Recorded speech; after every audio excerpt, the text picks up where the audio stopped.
Chapter 11, France, 1750. Our spaceship took a cosmic journey to the terrestrial realm of Earth in the year 1750. As we moved through Earth's atmospheric barrier, France showed itself as an amazing blend of different scenery and history. I realized that I, Vorian, was going to be famous someday among the cosmic explorers. As we traveled through different parts of Earth, I became increasingly fascinated by the diversity of cultures and customs. Only two things remained constant: my love for the taste and smell of humans. I had always been something of a hunter in my own world, but on Earth I had found a new prey. It may seem barbaric or cruel to some, but to me it was simply survival. And it wasn't just their flesh that I craved, it was their diverse array of sauces and spices that made each human meal a unique experience. I most truly relished my place in the slot above them within this planet's complex food chain. For over a century, I roamed the earth, hunting and feasting on humans from various countries and backgrounds. My fellow celestial beings were initially horrified by my actions, but as they saw the joy and satisfaction that it brought me, they began to understand.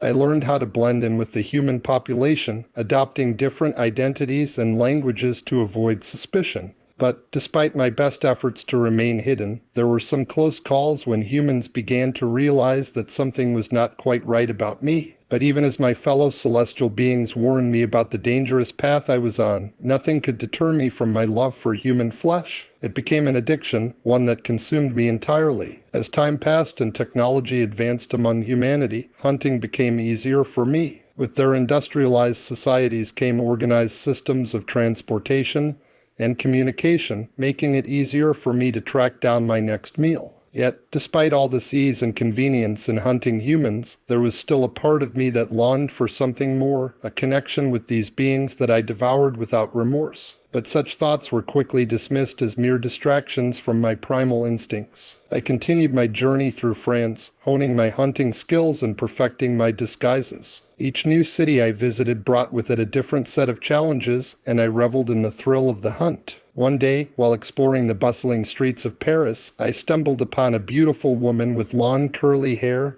and piercing blue eyes. She was unlike anyone I had ever seen before. Her aura was vibrant and full of life. I couldn't resist the temptation to get closer to her. I followed her as she walked through the streets, observing her interactions with other humans. She seemed kind and compassionate, always stopping to lend a helping hand or offer a friendly smile. It was an unfamiliar trait among humans, one that intrigued me. As she entered a bakery, I decided to make my move. I transformed into a charming young man and approached her as she stood in line for bread. "Excuse me, but may I buy you some bread?" I said smoothly. She turned to me with a surprised smile. "Oh no, that's quite all right. But thank you for offering." I insisted and eventually persuaded her to let me buy her bread. We struck up a conversation as we ate together on a nearby bench. Her name was Marie and she worked at the bakery as an assistant baker. She had dreams of opening her own bakery someday and had been saving everything that she could earn. As we talked, I found myself drawn to Marie's kind heart